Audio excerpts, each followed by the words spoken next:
Welcome back to Channel 626. Today we're breaking down a classic, Phineas and Ferb, Season 1, Episode 2B, Lawn Gnome Beach Party of Terror. Cowabunga, laws of nature! It's the hottest day of the summer, and right away we see the effects. A bird flies too close to the sun and bursts into flames. This could be the same bird that runs into Phineas and Ferb's roller coaster and their Mount Rushmore disguise, but if it is, we're not going to be seeing it again. The boys start to fill up their sandbox with water, and Phineas says, "We're gonna need more sand." A few seconds later, a truck full of sand arrives. Phineas fills out the delivery forms in red and blue, just like he did in the roller coaster episode. Phineas asks, "Hey, where's Perry?" and we see Agent P enter his lair through a decorative mushroom in the backyard. This seems pretty random, but we do see another mushroom-like looking thing during Dr. Doofenshmirtz's backstory later on in the episode, but he calls it a stumple. And we usually see Perry put on his hat before he enters his lair, but this time he jumps down without it and receives one through a hat dispenser at the bottom. We get a quick montage of Phineas and Ferb gathering supplies for their beach, while Candace debates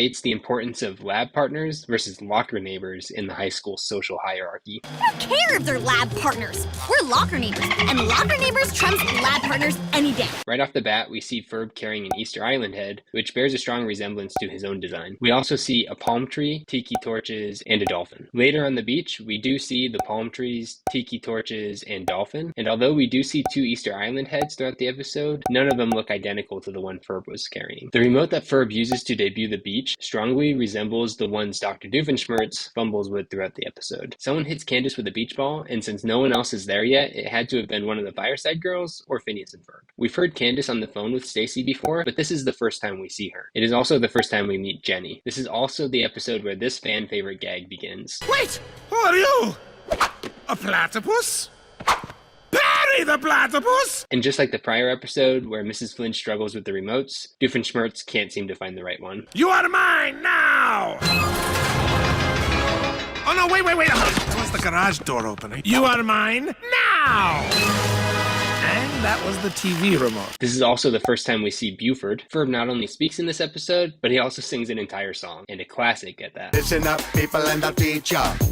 Phineas and Ferb in a backyard feature. This bro shows up to the beach wearing a button-up shirt and a hula skirt. We get the first mention of Doofenshmirtz's backstory, which takes place in Gimmelstum, a village in the fictional town of Drusselstein, which simultaneously borders the Atlantic Ocean and is an Eastern European country. Dr. D was made to be the family's lawn gnome when theirs was repossessed, but we learn in a future episode that even when their family situation improves, he was still made to be the lawn gnome. Only son became an award-winning show dog, bringing my father fame and fortune, while I was forced to be the lawn gnome. During the surf contest, Buford pulls out all the tactics. We see him do The Philadelphia traffic stop! which, as far as I can tell, isn't the real wrestling move. He then does And now he's got him in a half, Nelson! and Now a full Nelson! which both are real wrestling moves, although throwing Bobby Nelson into the judges' table obviously isn't. After the surf contest, we can still see Phineas surfing in the background. When Doofenshmirtz is defeated, he doesn't say,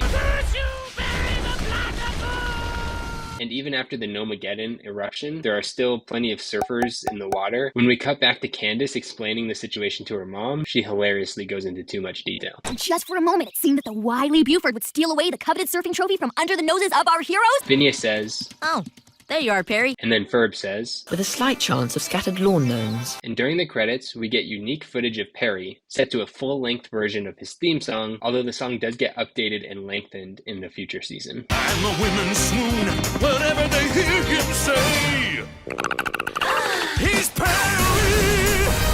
Perry the platypus! And that's all for this episode. Let me know in the comments how Backyard Beach ranks in your list of top Phineas and Ferb songs. Next, we'll be breaking down The Magnificent Few. Make sure to subscribe so you don't miss it. And until next time, remember, there's no platypus controlling you. Don't stop, don't stop.